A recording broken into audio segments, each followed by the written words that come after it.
So, for today's video nga mga beshi, ilang buwan rin ako nawala sa aking pagbablog. So, ito na nga mga beshi, dahil meron pa kaming 5 hours vacant. So, napag-decide namin ng aking mga classmate na mag-food trip. So, ayan na nga, pumunta kami sa market at namili kami ng aming lulutuin. So, ayan na, nag-commute na lang kami, sumakay kami sa jeep. Ayan, may kanya-kanyang dala sila. So, ayan na nga, nakababa na kami sa jeep. Papunta na kami. Malapit na. So, malapit lang naman kaya. So, ito na nga. Ginagayak na namin ang aming lulutuin.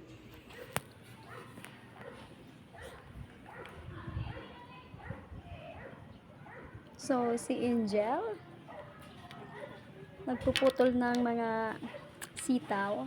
At ako naman ay naghihiwa ng talong.